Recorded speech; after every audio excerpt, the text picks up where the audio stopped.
আমরা আমাদের কাছে মানুষ পরিচিত জন মানে যখন আমরা আমাদের বন্ধু বান্ধব পরিচিত জনদের কাছে পাই, তখন আমরা যে জিনিসটাতে মেতে উঠি সেটি হলো আড্ডা। এই আড্ডার মাধ্যমে আমরা যে শুধু বিনোদন পাই তা না, এর মাধ্যমে আমরা জানতে পারি প্রাচীন ইতিহাস, কিছু গুরুত্বপূর্ণ ঐতিহাসিক ঘটনাগুলো, এবং বর্তমানেও বিভিন্ন সময় উপযোগী বিভিন্ন কি কি ঘটনা ঘটছে সে সম্পর্কেও জানতে পারি। তো আজকে তেমনই একটি আড্ডার আয়োজন করেছি আমরা। সেখানে উপস্থিত আছেন পুরান ঢাকার কৃতি সন্তান ও কানাডিয়ান প্রবাসী নাজিরউদ্দিন সাহেব। ওর সাথে উপস্থিত আছেন আনুশকা ইসলাম। তো নাজির ভাই, আপনাকে স্বাগতম আমাদের এই অনুষ্ঠানে। আমরা অনেক খুশি হলাম যে আপনি আমাদের অনুষ্ঠানে আমাদের ডাকে সাড়া দিয়েছেন এবং আপনার মূল্যবান সময় আমাদের দিচ্ছেন। बहुत बहुत शुक्रिया अदाब अर्ज है। বক্তা আনুশকা বর্তমানে ঢাকা বিশ্ববিদ্যালয়ে অধ্যয়নরত। আমি এখন আমার অনুষ্ঠানটি সঞ্চালনা করার জন্য ফ্লোরটি এখন আপাতত তার কাছে দিয়ে দিচ্ছি। अच्छा अनुष्कार একটু ব্যাকগ্রাউন্ড বলো না। ও তো কিসের উপর কিছু রিসার্চ টিচার আছে নাকি, অনেক লেখাপড়া করতেছে তো এইটার উপরে। আরে অনুষ্কা তো we are proud of Anushka. আমাদের আমাদের যে মেয়ে, আরে বাপরে বাপ। এ, হুম। আমার ও অ্যাক্টিভ अनुष्कार ডাকে। দিকে आज ट्रिप ढका है अनुष्कार दिखे देख ले तुम लोग का तरफ देखने से ये बोराफा का मसला ही नहीं, ताकि चले आता। अनुष्का है तुम लोग है। मैं बुढ़ा हुआ ही नहीं अभी तक। ताकत हो गया तुम लोग तो मेरा ताकत हम हो ना। दोनों है। तुम लोग तो मेरा ताकत हो, तुम लोग देखने से भी यार क्या है। हाँ बोलो তো जो অনুষ্ঠান এখন अनुष्का। তোমার दिके। उसका मेरे तरफ कमान का गोला ताक करे चलो। इतना घंटा डिफेंस स्टार्ट करो। तो हाँ फैसल तुम ट्राई जाओ मत। फाइटर। फैसल तुमको तो रहना होगा, तुम भाग चुका है। ना ए, मैं हूँ। अच्छा अच्छा तुम हो, अच्छा अच्छा अच्छा, हाँ चलो भाई। देखो कह रहे अनुष्का, चलो तुम लोग कमान का गोला छोड़ते रहो धमाधम। देखो मैं कहाँ तक कह सकते। और जो लोग नहीं कर सकेंगे वो আচ্ছা। तो किसे कहेंगे कहो। জি আমার এক মিনিট একটু দাঁড়ান। জি আমার মেইন ফোকাসটা হচ্ছে ভাষার ওপর, মানে আমাদের যে ঢাকাইয়া ভাষা বা উর্দু ভাষা, যেটা হচ্ছে নন ডমিনেন্ট ল্যাঙ্গুয়েজ এখন, যেটা প্রায় বিলুপ্ত প্রায় হয়ে গিয়েছে। তো আমি জানতে চাচ্ছি যে যখন পাকিস্তান হয়নি বা যখন ইন্ডিয়া হয়নি, ওই সময় অফিসিয়াল ল্যাঙ্গুয়েজ হিসেবে আমাদের পুরান ঢাকার অফিসিয়াল ল্যাঙ্গুয়েজ হিসেবে কোন ল্যাঙ্গুয়েজ গুলো ইউজ করা হতো? দেখো পাকিস্তান হওয়ার আগে ধরো ব্রিটিশ আমলে, হুম, জি। ব্রিটিশ আমলে খালি বাংলাদেশ আর ঢাকা বইলে কোনো কথা না। তখন পুরা ভারতবর্ষে ফার্সি ভাষাটা ছিল অফিসিয়াল ল্যাঙ্গুয়েজ মুঘল আমলে। আচ্ছা আচ্ছা মুঘল আমলে। আচ্ছা। কিন্তু মজার কথা হলো মুঘলদের ভাষা কিন্তু ফার্সি না, মুঘলদের ভাষা তুর্কি ভাষা। তুর্কি। ফার্সি, হ্যাঁ তুর্কি। যেহেতু ফার্সি ভাষাটা অনেক আগে থেকে চলে আসছে, মুঘলের আগে ছিল পাঠানরা। তো পাঠানের সময়ও কিন্তু ফার্সি ভাষা ছিল, ফার্সি ভাষাটা কন্টিনিউ করেছে। তারপর যখন ইংরেজরা ক্ষমতায় আসলো, ইংরেজরা এসে ফার্সি ভাষাটাকে ধীরে ধীরে সরায় দিতে লাগলো। সরায় তারা তোমার গিয়া ইংরেজিকে অফিসিয়াল ল্যাঙ্গুয়েজ করলো।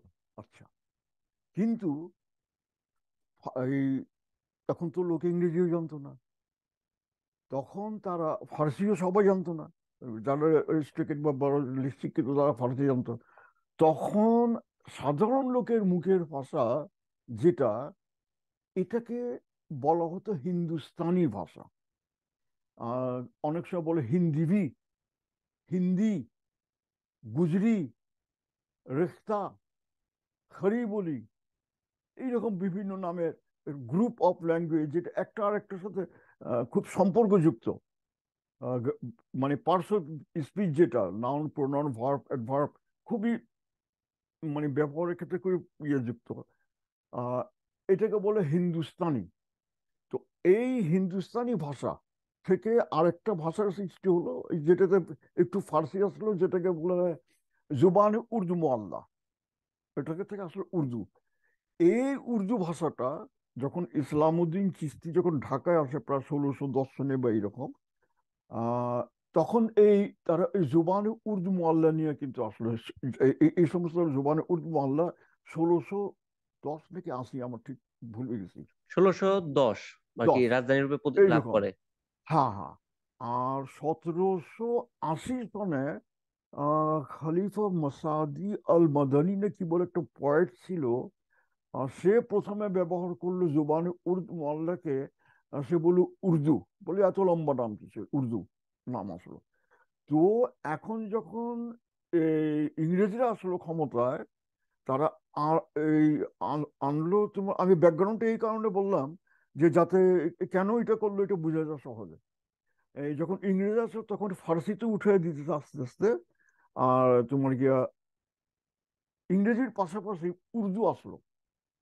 এবং তুমি এই পুরান দিনের যে দলিল দস্তাবেজ যেগুলি দেখবা, এমনকি কয়েনগুলি যেগুলি আছে মানে পর্চাগুলো ইংরেজি যদি দেখি।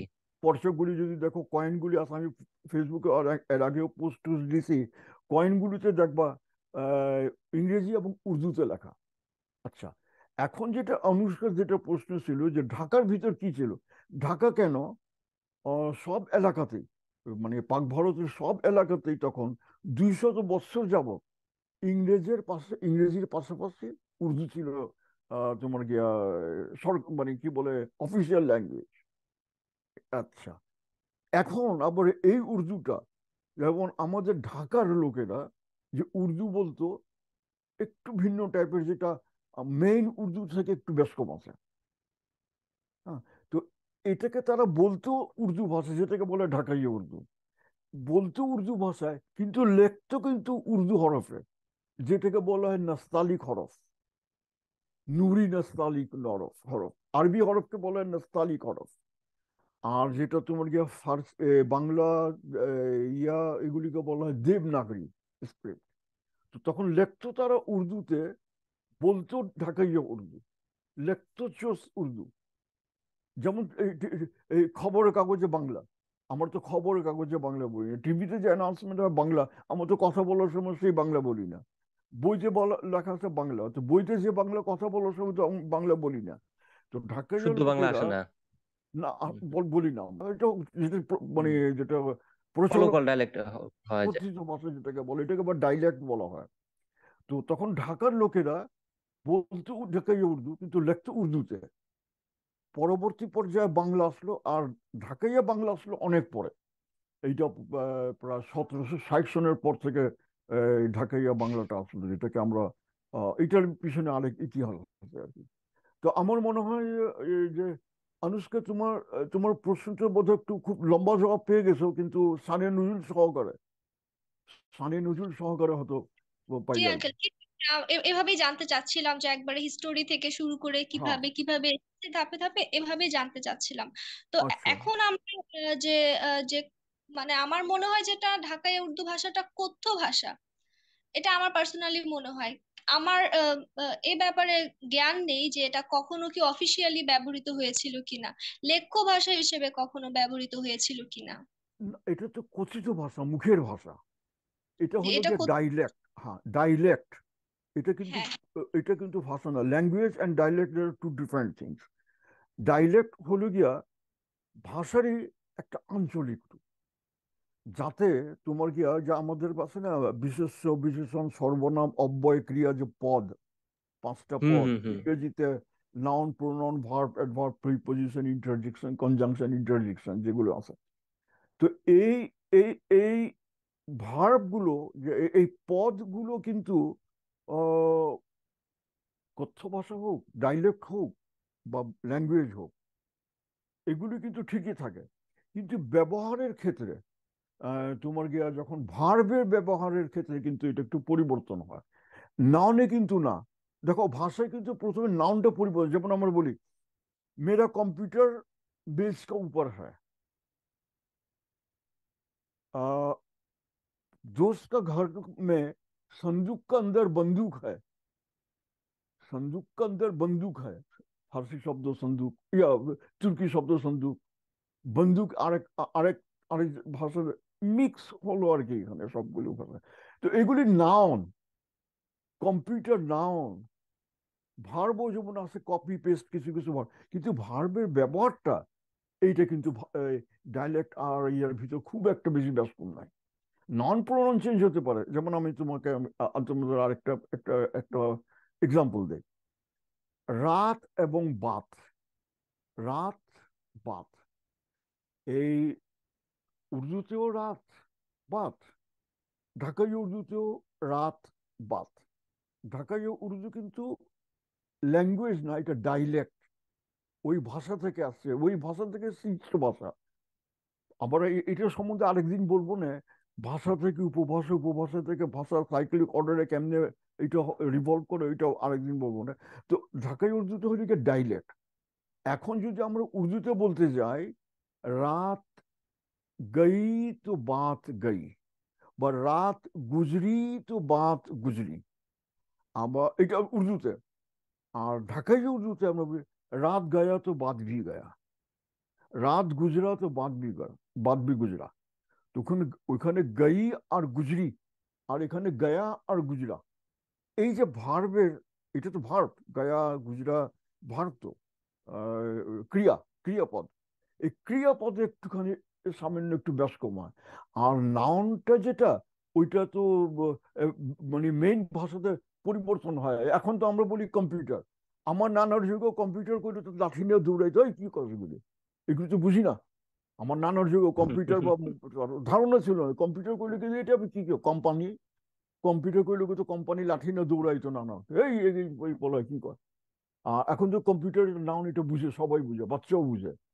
তো নাউনটা তোমার গিয়ে চেঞ্জ হয়, ভার্বটা একটুখানি স্লাইড চেঞ্জ হয়। নাউনটা কিন্তু আমি বল ভাষাতেই সবসময় চেঞ্জ হইতেছে, নাউন প্রোনাউন এগুলো, কম্পিউটার। প্রোনাউন হয় আমার মনে হয়, যেমন ওই যে হামোকা, তুমুকা, মিসকো, মিসসে, আচ্ছা, হ্যাঁ, এইটাও, এই এইটা ওয়ার্ড বললাম গুলো না, হ্যাঁ, চেঞ্জ এইগুলো আছে। এইগুলি প্রোনাউন, এই যে প্রোনাউন। আচ্ছা, এখন দেখো, আহ উর্দুতে, উর্দু কিন্তু উর্দু থেকে সৃষ্টি হইলো কিন্তু। হ্যাঁ, যেমন আমরা বলি না ভাপা পিঠা, আমরা কই কি বলি? ভাকা পিঠা, ভয়কার ভা কয়াকার কা, ভাকা পিঠা। কিন্তু এটার নাম আসলে ভাকা না, ভাপা। তো ভাপা বলতেছিল মানে ভাপেও তৈরি হয়। ভাপা, হ্যাঁ, ভাপ থেকে ভাপা পিঠা। কানে কারো আসলো কা, ভাকা। এখন ওইও কইতেছে ভাকা, তো ওর কাছ থেকে যে শুনলো ভাকা, আরেকজনের কাছে যে শুনলো ভাকা। জিনিসটা হয়ে গেল কি, একটা গল্প বলি তোমাকে, একটা গল্প বলি, মানে দেখা দেখি শিখা। এক লোকের মানে আয় করতো তার গাধা দিয়া, এক লোকের গাধা ছাড়া তার কোনো সহায় সম্পত্তি ছিল না। গাধাটা মারা গেছে। তো মারা যাওয়ার পর লোকে মাথার চুল টুল মুড়ে দিয়া রাস্তায় বৈশা কাঁদতেছে। আহ, মানে গাধাটা তার ছিল মানে ভগবানের মতো, তার টাকা পয়সা ইয়ে করে দিত, মাথা মাথার চুল টুল মুড়ে দিয়ে বৈশা কাঁদতে হলো, কি হয়েছে, যে ভগবানে ইহধাম ত্যাগ করলো। আরে কারবার, শুনলো যে ভগবানে ইহধাম ত্যাগ করলো, ওইটা শুনছে আরেকজনে, ভগবানে ইহধাম ত্যাগ করলো, সে বাড়িতে গিয়ে বললো, ওখান থেকে আরেকজনে বললো, আয় ভগবান ইহধাম ত্যাগ করলো। কথা কথা রাজ্যটা ছড়ায় গেছে গা, ভগবান ইহধাম ত্যাগ করলো, এবং মাথার চুল মুড়ায় ফেলেছে। তো রাজার দরবারে একদিন বসলো, রাজা দেখতেছে আরে সবার মাথার চুলটা মুড়ান কেন, তাকে যে উজির, উজিরও মাথার চুল মুড়ায় বসে, কয় তোমাদের মাথার চুলটা মুড়ানো কেন, ককে আপনি জানেন না ভগবান ইহধাম ত্যাগ করলো। তখন রাজা গেল বাইরে, বাইরে কি সেও মাথার চুল মুড়ায় মাথার চুল, কি হইলো কি ভাই, ভগবান ইহধাম ত্যাগ করলো। তো ভিতরে যখন গেল, রানী জিজ্ঞেস করলে কি ব্যাপার তোমার মাথার চুলটা মুড়ানো, সবাইকে, না না, ভগবান ইহধাম ত্যাগ করলো। আরে কোন ভগবান, কোথাকার ভগবান, কেমনে ভগবান, কোথেকে শুনছো, কই আমার উজিরে বলছে। উজি বলে তুমি কোথেকে শুনছো, বলে আমি উমুকে বলছো, এরকম করতে করতে ওই যে লোকটার গাধা মারা গেছে ওর এগিয়ে ধরলো, এই তুমি তোমার কাছে প্রথম শিখছি কিসের ভগবান, ওকে দেখো আমার এই গাধাটা মারা গেছে, এই গাধাটি আমার কাছে ভগবান তুললো। আর ওইটাই তো আমার কাছে ভগবানের মতো ছিল, আমার বাপ নাই কিছু নাই, ওই আমাকে ভগবানের মতো টাকা দিত, আমার গাধা, গাধাটা মারা গেছে। তো গাধা এই 10 চক্রের রামভূত, এই 10 চক্রের মানুষের কথার প্রচারের ভিতর, অপপ্রচারের ভিতর গাধা হয়ে গেল ভগবান। তো এইরকম যে মানুষের ভিতর কথাটা, যেমন হাম করেঙ্গে नहीं, উর্দুতে नहीं करेंगे, वो करेंगे नहीं, नहीं करेंगे नहीं থেকে আসলো करेंगे नहीं। করেঙ্গে নিতে হলো করেনি নি, অনেকেও করেনি নি বলে, ওই ভাপা পিঠার মতো, ভাকা পিঠা। অনেকে কয় যেমন যে হামো, যেটা আসলো হামো, মায়ে হলো গিয়া এক বচন, এক শব্দ। মায়ের বহু বচন হলো গিয়া হাম। কিন্তু আমরা যে আমরা ঢাকাইয়ারা মায়েরও কই, আর ওটা হামরেও আমি কই। আর যখন এটা বহু বচন আমরা হয়ে যাবে তখন আমরা বলি হাম লোগ। তো এই হাম লোগ, ঢাকিয়ারা। হ্যাঁ আমরা কই হাম লোগ। তো দেখা যায় ভাই হাম লোগ আবার একটু শর্ট করলো, এই ওই হাম লোক থেকে বলতে হামও হয়ে গেল। ফের এখন আমরা প্রথমে শুনি নাই, এখন আবার নতুন কনসেপ্ট, নতুন যারা মানে যারা কিছুই বুঝে না, যারা হয়তো আসলেও ঢাকাইও না, তারা কয় কি হাম ওনো, হাম ওনো। আমি চমকায় গেলাম, ভাই হাম ওনো এটা আবার কি? হাম সব, ফের কেউ কয় হাম সব, হাম ওনো মানে প্লুরাল, মানে হাম তো আছেই প্লুরাল, হামরে হাম বলে হয়, হাম ওনো। যেমন খোদা, খোদা আর খোদা বেশ কম কিন্তু। খোদা হুম হলো হুম। গিয়া খোদা, আর আল্লাহ। খোদা হলো গিয়া গর্ত করা, গর্ত করা। तो बोल भाई वो कब इधर आज तो खुदा नहीं, कल खुदा है, मगर कब खुदा है खुदा जानता है, कब खुदा है खुदा जानता है, মানে কখন গর্ত করলো খোদাই জানে। তো এই যে হুম হুম। উচ্চারণটা খোদা আর খোদা, এখন তো অনেকে যারা উর্দু সাহিত্যেরও যারা, তারাও ভুল করে খোদা রে খোদা বলে, খোদা রে খোদা বলে, খোদা। তো বেশ কম, তো এইরকম আমাদের ভাষাতেও হাম লোক থেকে হাম, হাম থেকে হাম লোক থেকে হামও, এখন চলে এসে হাম অনো। মানে এইগুলি বিকৃতি হইতে হইতে এমন একটা পর্যায়ে হইল। পর্যায়টা কিরকম গেল আমি বলি তোমার। এক লোকে রিক্সা করে যেতেছে, রিক্সা করে গিয়া রিক্সা থেকে নামার সময় হঠাৎ করে সে আছাড় খায়া হাঁটুতে ব্যথা পাইল। তো আমরা ঢাকাই উর্দুতে কি হইব, ঢাকাই उर्दूতে যদি আমরা ঠিকভাবে বলি, जो मैं रिक्शा से उतरते वक्त अचानक गिर के घुटना में চোট পায়া। তো এই লোক যখন এইটা যখন মানে বিকৃত হইলো ঢাকার ভাষাটা, ঢাকাই উর্দুটা, তখন সে বলতেছে হাম রিক্সা সে নামতে ওখত হঠাৎ গির কে হাঁটু মে ব্যথা পায়া। তো দেখো কথা কি, যত দিন দিন যাইতেছে ততই ভাষাটা ইম্পিওর হইতে হইতে হইতে এই পর্যায়ে আসলো। তো আমাদের যেটা কামটা হইল গিয়া এই ইম্পিউরিটি রোধ করা। একদিন দেখা যাবে যে এই ভাষাটা এই ভাষাই থাকলো না, এমন একটা জগা খিচুড়ি। উর্দুতে এমনি একটা মিক্সড ল্যাঙ্গুয়েজ, উর্দু অন্য ভাষাকে খুব সহজে আপন করে না, যার ফলে উর্দু যেখানেই গেল মিক্সড হয়ে গেল। পাকিস্তানে গেল লাহোরি উর্দু হয়ে গেল উর্দুই, ঢাকা আসলো ঢাকাই উর্দু হয়ে গেল গা, কলকাতায় কলকাতান উর্দু হয়ে গেল গা, বোম্বেতে বোম্বে উর্দু হয়ে গেল গা, করাচিতে সিন্ধি উর্দু হয়ে গেল গা। সবই কিন্তু এক। যেমন দিল্লির আর লখনৌয়ের উর্দু, তোমাদের কই আর কি, লখনৌয়ের উর্দু যেমন হোয়াট ইজ ইউর নেম, ইংরেজিতে ঠিক আছে হোয়াট ইজ ইউর নেম, কিন্তু আমাদের এখানে যদি কারো জিজ্ঞাসা হোয়াট ইজ ইউর নেম, তো মনে হয় কই বেটা হোয়াট ইজ ইউর নেম, তোর বাপের কি হোয়াট ইজ ইউর নেম, এটা তো একটু বেয়াদবি। হোয়াট ইজ ইউর নেম কি বলতে হয়, may I have your name please, may I have your name please, না Anushka, may I have politely ask করতে হয়। Name please. তো হোয়াট ইজ ইউর নেম বলা হয় না। তো এইরকম দিল্লির লোকরা বলে কি আপকা নাম ক্যা হ্যায়, কিন্তু লখনৌয়ের লোকে কইব আপকে তারিফ, या आपके इसमें शरीफ। ওরা বলবো যে আপ बैठिए, লখনৌয়ের লোক বলবো আপ তশরিফ রাখিয়ে।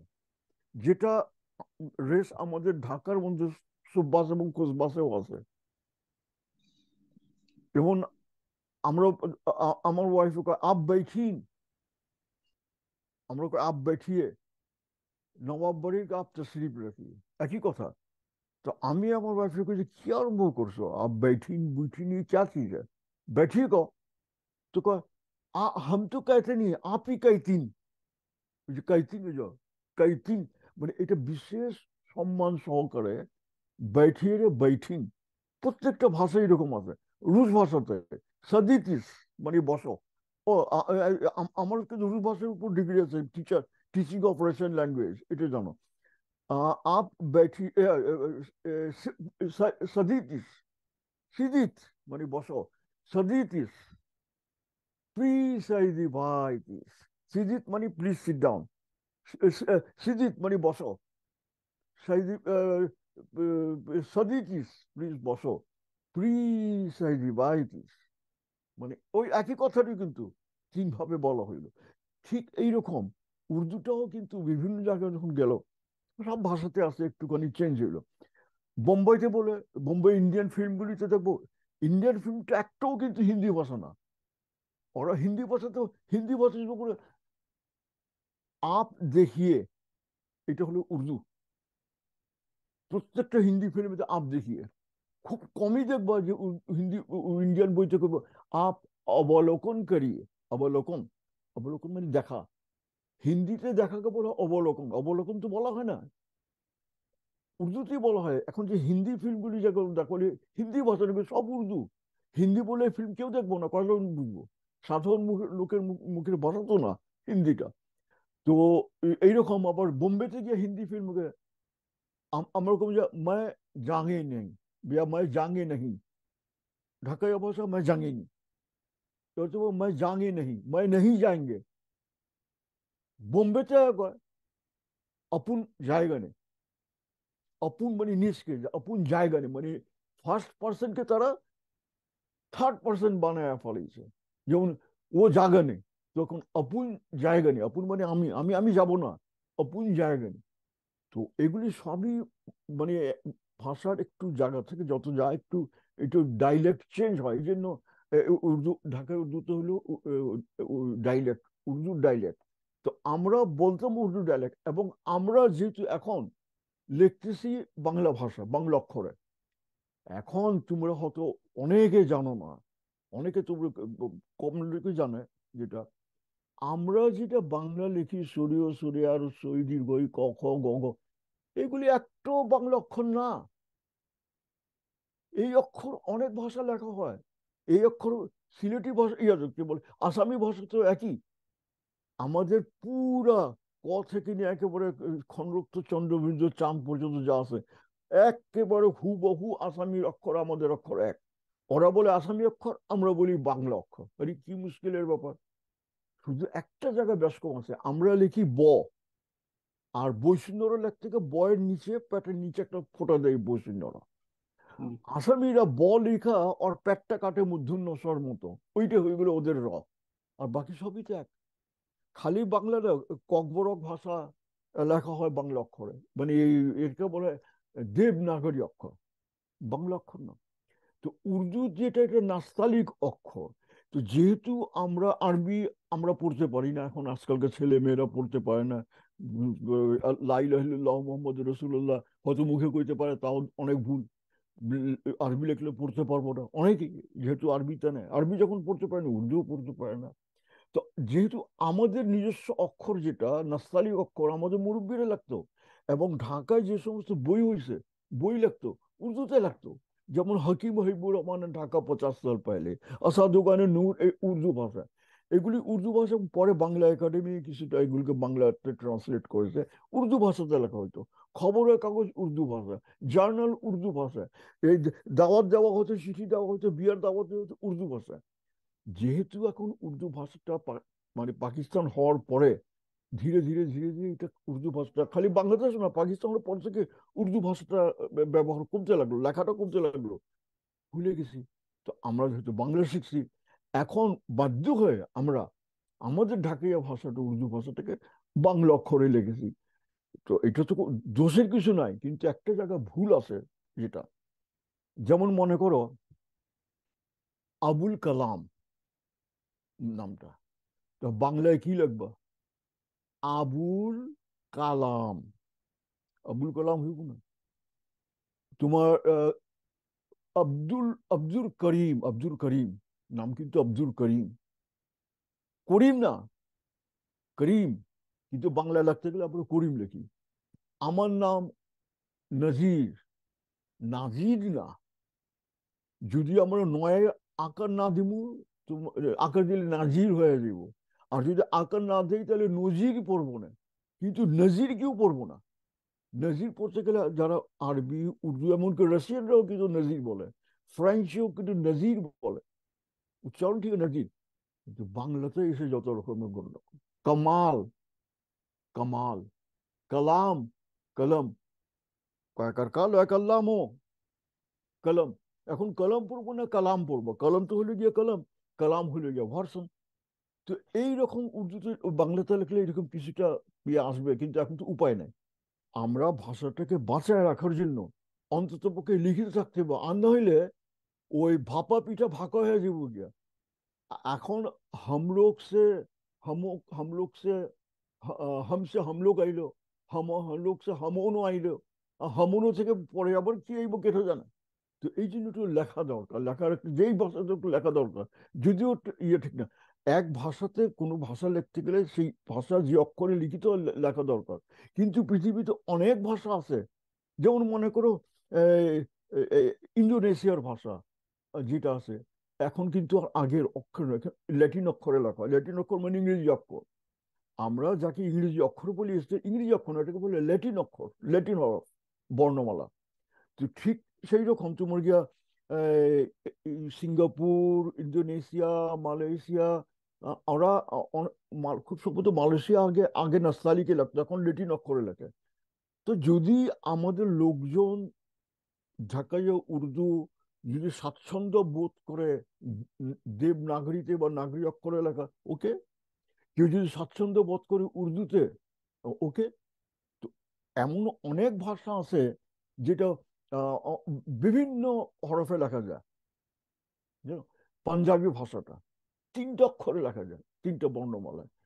আহ নাগরি বর্ণমালা, ইস্ট পাঞ্জাবের, তোমার গিয়া পাকিস্তানের হলো গিয়া শাহমুখী স্ক্রিপ্ট, আহ ইন্ডিয়ার পাঞ্জাবে হলো গুরুমুখী স্ক্রিপ্ট। একই পাঞ্জাবি ভাষা 3টা অক্ষরে লেখা যায়, যেই যেটা স্বাচ্ছন্দ্য বোধ করে। তো আমার মনে হয় আমি একটু যদি বেশি সময় নিয়ে নিছি ওই অনুষ্কা ফাতেমা অনুষ্কার কথার জবাব দিতে গিয়া, তো আমার মনে হয় যে একেবারে গোড়া থেকে মানে তার তার আরো যেহেতু প্রশ্ন, সেই যেহেতু প্রশ্ন ইয়া করতে পারে, সব প্রশ্ন মানে ইয়া করে দিলেন যাতে সে ব্যাকগ্রাউন্ডটা সান নজরুল সহ। আছে এই মানে সবগুলো জেনে। তবে আমার মনে হয় যে এক একটা মানে আমাদের ঢাকায় ভাষাটা বিভিন্ন ডায়ালেক্টে বা দেখা যায় বিভিন্ন অ্যাকসেন্টে ব্যবহার করা হচ্ছে, এর পিছনেও অনেক ইতিহাস আছে। যে যারা এইভাবে ব্যবহার করছে তারা এক এক অঞ্চল থেকে এসেছে, আমাদের এখানে এক্স্যাক্টলি, এসেছে, এক্স্যাক্টলি ঠিক। কারণেই এটা একটা ইতিহাস বহন করে প্রত্যেকটা ভাষা বা প্রত্যেকটা অ্যাকসেন্ট। তবে আমরা কখনোই এটা চাই না যে ভাষাটা বিকৃত হোক, বিকৃত ভাবে এক্স্যাক্টলি, ব্যবহৃত। এক্স্যাক্টলি, সেইটাই। আমার আরেকটা প্রশ্ন ছিল, সেটা হচ্ছে আমরা ও অবশ্যই চাচ্ছি যে সামনে। আরেকটা কথা, ওই খালি অঞ্চল জি না, আর খালি অঞ্চল না, শিক্ষাগত যোগ্যতাও। যেমন জি জি আমি তুমি যেভাবে বলবো, কিন্তু একটা জি ওস্তাগার, ওর মুখের ভাষা তো আজব, যেহেতু জি একই এলাকার, ওই মাহট্টুলিয়ার ছাত্ররা, কিন্তু মানুষের তার তার বংশগত ভাব, এলাকা, তার শিক্ষাগত যোগ্যতা, এগুলি সবই ওই মানুষের মুখের ভাষায় প্রকাশ হয়। ওই একটা কথা বলে, নিম হাকিম খাতরায় যান, অল্প বিদ্যা ভয়ঙ্করী। তো ওই যে কিছু অল্প বিদ্যা ভয়ঙ্করী মানুষ হয়ে গেলে এইরকমই হয়। তো ওইটা আমি তোমার সাথে অ্যাড করলাম। এলাকা, তার পার্সোনালিটি, তার বংশগত, তার শিক্ষাগত যোগ্যতা, সময়, স্থান, কাল, পাত্র, এগুলি ভেদে মানুষের মুখের কথাটাও একটু বেশ কম হয়। এবার বলো। হ্যাঁ, তোমার কথা যদি কি বলতে চেয়েছিলে? জি। তো সরি, আমি আমরা তোমাকে হুম। আরো কাজ করব যে কিভাবে আমাদের পরবর্তী প্রজন্ম এই ভাষাটাকে আয়ত্ত করতে পারে, এই ভাষাটাকে ভালো করে শিখতে পারে কিংবা ধরে রাখতে পারে, বিলুপ্ত যেন না হয় আমরা সেটার সর্বোচ্চ চেষ্টা করব। কিন্তু আঙ্কেল, এক্ষেত্রে দেখা যাচ্ছে আমাদের পুরাতন ঢাকার মধ্যেই আদিবাসিন্দাদের মধ্যেই ভাষার অনেক ভ্যারাইটিস আছে, উর্দুর মধ্যে অনেক ভ্যারাইটিস আছে। সেক্ষেত্রে আমরা যদি কোনো বই পুস্তক পাবলিশ করি, কোন ভাষায় হবে বা কেমন ভাষায় হবে? সেটা কি স্ট্যান্ডার্ড উর্দুতে হবে নাকি আমাদের আঞ্চলিক ভাষাই হবে? আবার আঞ্চলিক ভাষায় যে ভ্যারাইটিস, এটা একটা বাধা হয়ে দাঁড়িয়েছে আমাদের যে কোনো পাবলিকেশনের ক্ষেত্রে। তো আঙ্কেল, এটা নিয়ে আপনার কাছে একটু জানতে চাচ্ছি যে এটাকে কি করা যায়। সব ভাষাতেই, খালি আমাদের ঢাকায় যে উর্দু বলে না, সব ভাষাতেই এইরকম ভ্যারাইটি আছে। যেমন লন্ডনে ইংরেজি ভাষা, তুমি যদি ইস্ট লন্ডনের দিকে যাও তাহলে একটা ভাষা পাবে, সেটা ইংরেজি, কোকনি ভাষা, ইংরেজি ভাষা। ওরাও ইংরেজি বলে। কোকনিরা ইংরেজি, লন্ডন ইস্টের লোক বার্মিংহামের কথাটা বুঝতে পারবে, বা গ্লস্টারের লোক, বা বার্মিংহামের লোক, উইম্বলডনের লোক, সে কিন্তু আবার লন্ডন ইস্টের কোকনিটা বুঝতে পারবে না, কিন্তু সেটাও ইংরেজি। তো প্রত্যেকটা দেশে প্রত্যেকটা ভাষাতেই এই রকম আছে, যার জন্য আমাদের যেখানে লিঙ্গুয়া ফ্রাঙ্কা, যেটা, যেমন মনে করো ঢাকার লোক, কলকাতার লোক, দিল্লির লোক, লাহোরি লোক, সবাই তো উর্দু বলে। এখন যদি আমি ঢাকাইয়া উর্দুতে একটা পুস্তক রচনা করি এই সমস্ত লোকের পড়ার জন্য, ওই কলকাতার লোক মুলক টুমুলক সেটা কাছে না। সেখানে লিখতে গেলে আমাকে লিঙ্গুয়া ফ্রাঙ্কা, এখানে এই লিঙ্গুয়া ফ্রাঙ্কাটা হলো উর্দু, আমাকে উর্দু ভাষা লিখতে হবে। আচ্ছা, এখন মনে করো ঢাকার মধ্যে আসো, এখন ঢাকার মধ্যে আসো, ঢাকার লোক কিছু সুব্বাস বলে, কিছু খুসবাস বলে, কিছু বাংলা বলে।